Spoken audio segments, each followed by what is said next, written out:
Hi. അപ്പോൾ എല്ലാവർക്കും സുഖമാണെന്ന് ഞാൻ വിചാരിക്കുന്നു. എൻ്റെ ഈ യൂട്യൂബിൽ ചാനലിലേക്ക് ഒരിക്കൽ കൂടി എല്ലാവർക്കും സ്വാഗതം. എൻ്റെ ഈ ചാനൽ നിങ്ങൾക്ക് ഇഷ്ടപ്പെട്ട് മറക്കാതെ സപ്പോർട്ട് ചെയ്യണേ. ശിവൻ ലുങ്കിയും ബനിയനും ഒക്കെ ഇട്ട് പഴയതുപോലെ കടയിലെ ജോലിക്ക് ഇറങ്ങിയിരിക്കുകയാണല്ലോ.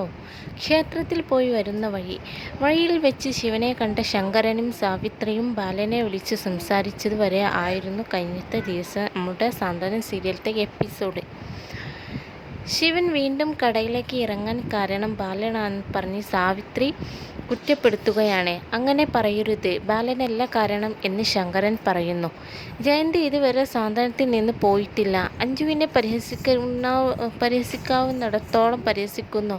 അപ്പോഴാണ് അക്കാര്യം പറഞ്ഞത്. അഞ്ജു ഇനിയും ബിസിനസ് അവസാനിപ്പിച്ചിട്ടില്ല. ജയന്തി ഏട്ടത്തിയുടെ വർത്തമാനം കേട്ട് അവൾ ഇനി സജീവമായി ഇറങ്ങാൻ സാധ്യതയുണ്ട്. അതുകൊണ്ട് കുറച്ചുകൂടെ നന്നായി പറഞ്ഞോളൂ എന്ന്. അത് കേട്ടപ്പോൾ ജയന്തിക്കൊന്ന് പേടി തട്ടി. അപ്പോഴാണ് ദേവിയും ബാലനും അങ്ങോട്ട് ഇറങ്ങി വരുന്നത്. പറയേണ്ടതൊക്കെ പറഞ്ഞു ജയന്തി എന്ന് ചോദിച്ചാണ് വരുന്നത്. അവരോട് സംസാരിച്ചു കൊണ്ടിരിക്കെ ബാലന് ഒരു കോൾ വന്നു. ഉടനെ വരാം എന്ന് പറഞ്ഞ് ബാലൻ ഇറങ്ങിപ്പോയി. അപ്പോഴാണ് ജയന്തിക്ക് ഒരു സംശയം തോന്നിയത്. ബാലൻ്റെ പെരുമാറ്റത്തിൽ എന്തൊക്കെയോ പന്തി കേടുണ്ടല്ലോ. പതിവില്ലാതെ തന്നോട് ഭയങ്കര സ്നേഹത്തോടെ സംസാരിക്കുകയും ചെയ്തു. എന്തോ പണി വരുന്നുണ്ട് എന്ന് മനസ്സിലായ ജയന്തി മെല്ലെ സാന്ത്വനത്തിൽ നിന്നും തടി തപ്പി. ബാലനെ വിളിച്ചത് സൂസനായിരുന്നു. ബാലേട്ടന് എന്നെ എന്തെങ്കിലും വിശ്വാസക്കുറവുണ്ടോ എന്ന് ചോദിക്കാനാണ് സൂസൻ വിളിച്ചത്. തുടക്കത്തിൽ ഉണ്ടായിരുന്നു എന്നും, എന്നാൽ ഇപ്പോൾ ഏറ്റവും ആഗ്രഹിക്കുന്ന നിങ്ങളൊരുമിച്ച് ബിസിനസ് ചെയ്യുന്നത് കാണാനാണ് എന്നും ബാലൻ പറഞ്ഞു. അഞ്ജുവിനെയും ശിവനെയും സംബന്ധിച്ച് ഹരിയുടെ ബിസിനസ് തങ്ങൾ കാരണം മുടങ്ങിപ്പോയോ എന്നാണ് അവരുടെ ഏറ്റവും വലിയ പ്രശ്നം. എങ്ങനെയെങ്കിലും എഗ്രിമെൻറ്റ് ക്യാൻസൽ ചെയ്ത് 15 ലക്ഷം തരണം എന്നാണ് അഞ്ജു പറഞ്ഞത്. ഇപ്പോൾ ഹരിയേട്ടൻ കടയിൽ സ്ഥിരമായി ഇരിക്കാനും തുടങ്ങി.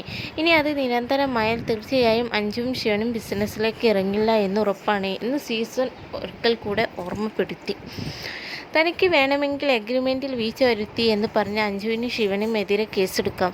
അതുകൊണ്ട് ലാഭമുണ്ടാവുകയും ചെയ്യും. പക്ഷെ ചാച്ചൻ ആരെയും പറ്റിച്ചും വെട്ടിച്ചും ഒന്നും നേടിയിട്ടില്ല. അതുകൊണ്ട് എനിക്കും അത് ശീലമില്ല. മാത്രമല്ല അഞ്ജുവിനെ ബിസിനസ് പാർട്ട്ണർ എന്നതിനപ്പുറം സഹോദരിയെ പോലെയാണ് ഞാൻ കാണുന്നത്. അതുകൊണ്ട് അവർ ബിസിനസ്സിലേക്ക് തിരിച്ചു വരണം എന്ന് ഞാൻ ആഗ്രഹിക്കുന്നു എന്ന് സൂസൻ പറഞ്ഞു.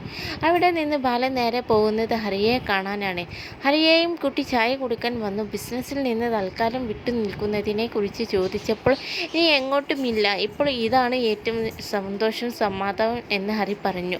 ഹൈവേ വികസനത്തിൻ്റെ ഭാഗമായി കട പോകുമ്പോൾ നമുക്കൊരു വലിയ സൂപ്പർ മാർക്കറ്റ് തുടങ്ങാം എന്നാണ് ഹരി പറയുന്നത്. അതും പറഞ്ഞ് ഹരി പോവുകയും ചെയ്തു. അനിയന്മാരോട് പറഞ്ഞിട്ട് കാര്യമില്ല എന്ന് മനസ്സിലായപ്പോൾ ബാലൻ നേരെ തമ്പിയുടെ അടുത്തേക്ക് വിട്ടു.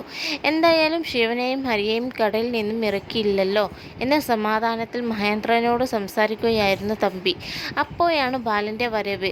സന്തോഷമുള്ള കാര്യം പറയാൻ വന്നതാണ്. നിങ്ങൾ വന്ന് വീട്ടിൽ പ്രശ്നമുണ്ടാക്കിയതിന് ശേഷം എൻ്റെ അനിയന്മാർ ഇപ്പോൾ എനിക്കൊപ്പം കടയിൽ വന്നു നിൽക്കാൻ തുടങ്ങി. ഇനിയെല്ലാം പഴയതുപോലെയായി. ആ സന്തോഷമൊന്ന് പറഞ്ഞറിയിക്കാൻ വന്നതാണ് എന്നൊക്കെ പറഞ്ഞ് തമ്പിയെ ആവശ്യത്തിലധികം പരിഹസിച്ചിട്ടാണ് ബാലൻ പോകുന്നത്. രാത്രി 5 തുണികളൊക്കെ മടക്കി വെക്കുമ്പോഴാണ് സൂസൻ്റെ കോൾ വരുന്നത്. 5 ചെയ്ത മോഡലുകൾ കിച്ചൻ്റെ വർക്കിൽ ഒരു സംശയം വന്ന് വിളിച്ചതാണ്. ആ വർക്കിൻ്റെ ഡിസൈനിങ് എല്ലാം മടുത്തു എന്ന് നോക്കിയപ്പോൾ അഞ്ജുവിൻ്റെ മനസ്സൊന്ന് പതറുന്നുണ്ട്. ആ വർക്കിലുള്ള സൂസൻ്റെ സംശയങ്ങൾ എല്ലാം അഞ്ജു പറഞ്ഞു കൊടുക്കുന്നതും അത് കേട്ട് സൂസൻ വളരെ അധികം സന്തോഷിക്കുന്നതുമാണ് ഇന്ന് നമ്മുടെ സാന്ത്വനം സീരിയലത്തിൻ്റെ എപ്പിസോഡ്. അപ്പോൾ എൻ്റെ ഈ ചാനൽ ഇഷ്ടപ്പെട്ടാൽ മറക്കാതെ സപ്പോർട്ട് ചെയ്യണേ.